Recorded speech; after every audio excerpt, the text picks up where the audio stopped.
professora Taliane Teixeira, de História. Hoje nós teremos aula sobre a ditadura militar no Brasil de 1964 a 1988 e nono ano vamos mergulhar nessa história.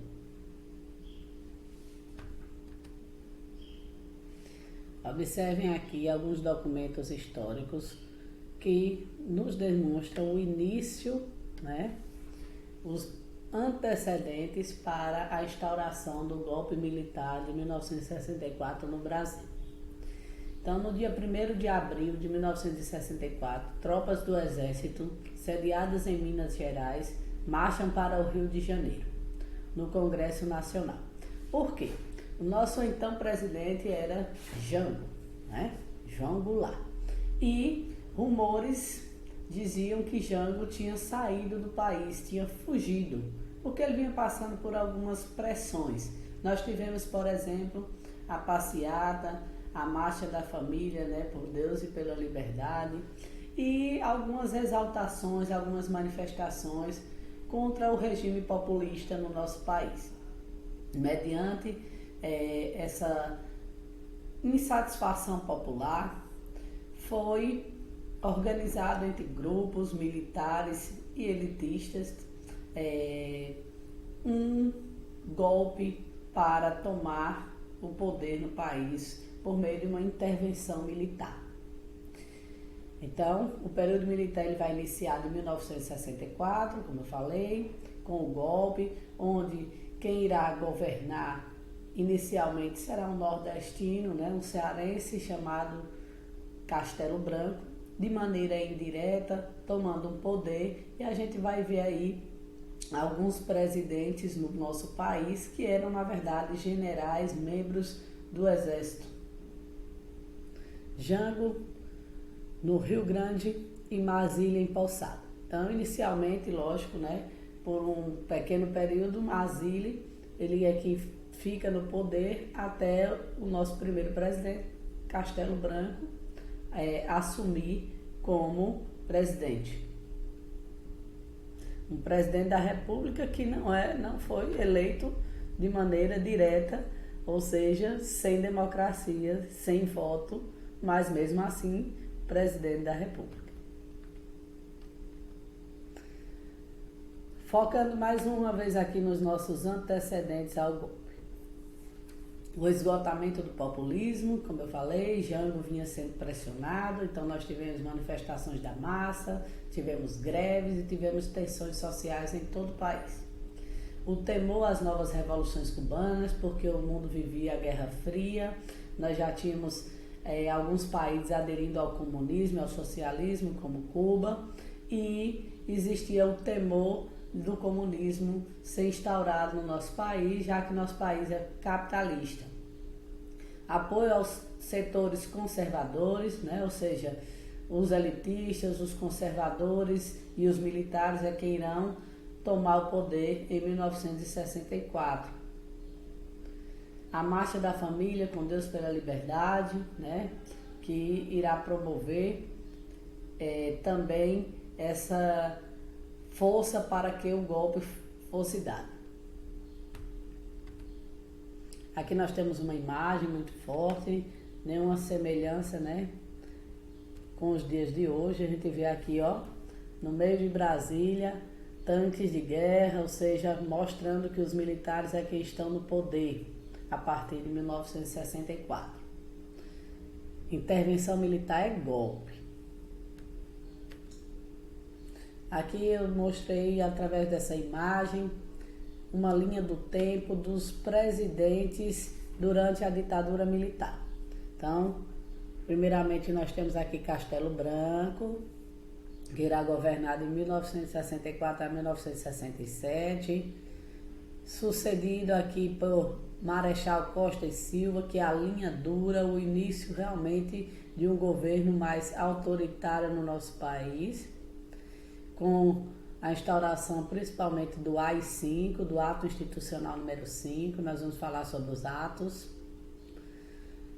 Após Costa e Silva, nós temos uma junta militar que governará por 60 dias, e depois vem aqui, que eu estou circulando com o mouse, o general Garratso Médici, que irá governar de 69 a 74, um período no qual nós teremos o milagre econômico.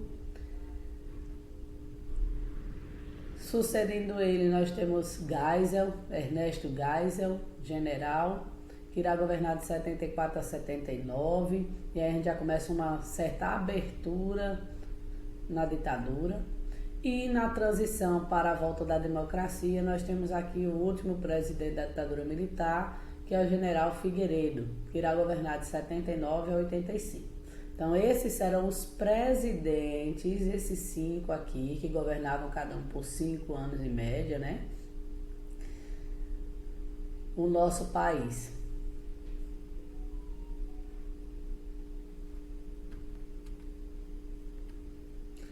Como eu falei para vocês, vamos focar agora nos atos institucionais, esses decretos que irão trazer a forma de governo e de repressão do regime da ditadura militar no nosso país. O primeiro ato, lógico, é o AI-1, onde Castelo Branco instituiu e cassou mandatos, suspendeu direitos políticos, alterou a nossa Constituição, fechou o Congresso, acabaram seus partidos, foram extintos. Então, esse foi o ato institucional número 1. O ato institucional número 2 já vai promover, ou seja, tornar legal as eleições indiretas para presidente da República, ou seja, os presidentes da República seriam sempre os generais, os militares, eles é quem escolhiam quem iria governar o país.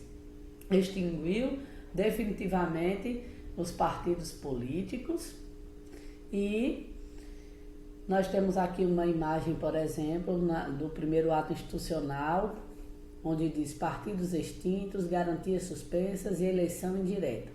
Castelo anunciou às 11 horas o novo ato. O AI-3, ou seja, o ato institucional número 3, continuava mantendo as eleições indiretas para governadores e prefeitos das capitais. Porque aqui, no AI-2, era o presidente que era eleito de forma indireta. E agora, no AI-3, as eleições também eram indiretas para governadores e prefeitos de capitais. Ou seja, eles é quem escolhiam, que nomeavam, que indicavam quem iria governar, que estivesse de acordo com seus interesses, com o interesse dos militares. O AI-4, o ato institucional número 4, dava ao governo poderes para elaborar uma nova Constituição. Esses foram os atos que antecederam o mais perverso de todos, que será o AI-5, o ato institucional número 5. Então aqui você já percebe que o governo ele agia de maneira autoritária, não democrática. Os anos de chumbo virão com Costa e Silva. Aqui nós temos a repressão da polícia a quem fosse contra o regime militar no Brasil. E, finalmente, vamos focar aqui no ato institucional número 5. Veja porque ele vai ser o mais duro de todos os atos institucionais. Primeiro, o Congresso ele entra em recesso, os bens serão confiscados, serão suspensos o habeas político, habeas corpus, restabelecia as cassações, liquidava a vitalicidade. Ou seja, é um governo bem duro com o povo, com o cidadão, onde ele ditava as regras e cabia às pessoas obedecerem.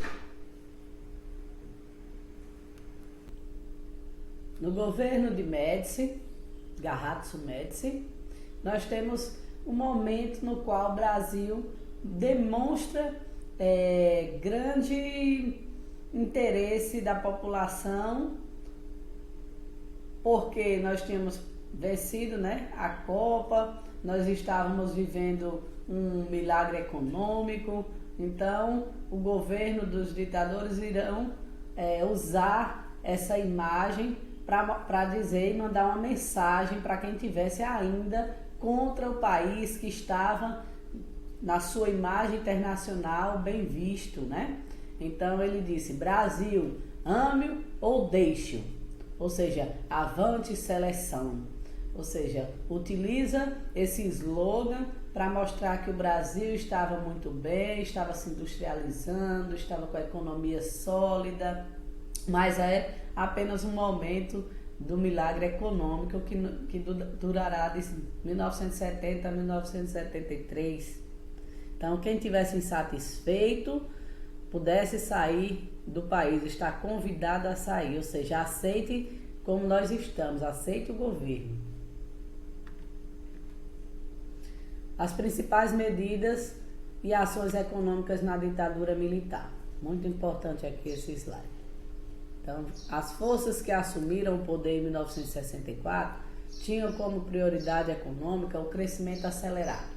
Nesse período inicial, paradoxalmente, houve aumento da concentração de renda e da pobreza e instaurou-se um pensamento ufanista de Brasil potência.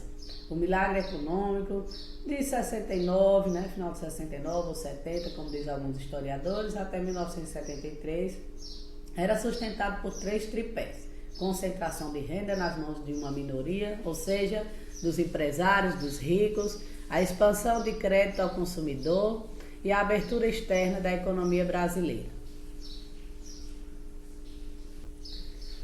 A censura e a falta de liberdade de expressão, além das torturas e prisões de pessoas que contestavam o governo, ela ficou muito forte.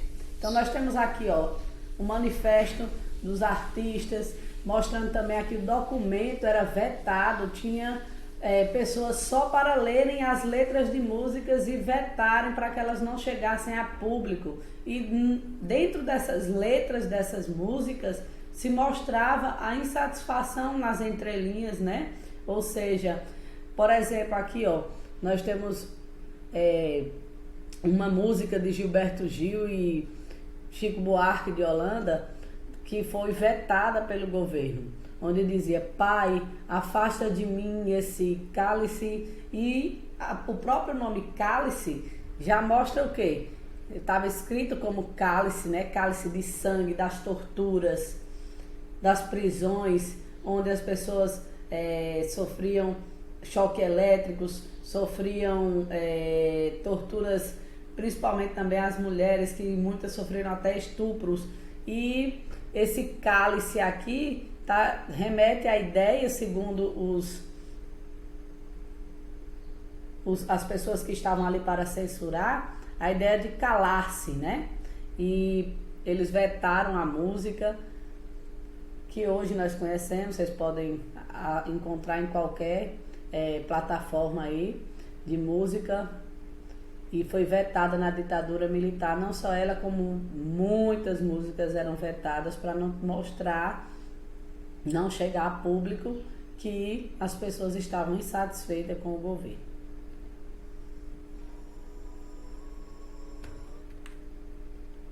Obrigada, e a gente continua falando sobre a ditadura militar no próximo vídeo. Iremos focar no governo, nos 2 últimos governos, na abertura política, na nossa Constituição Cidadã. Até a próxima.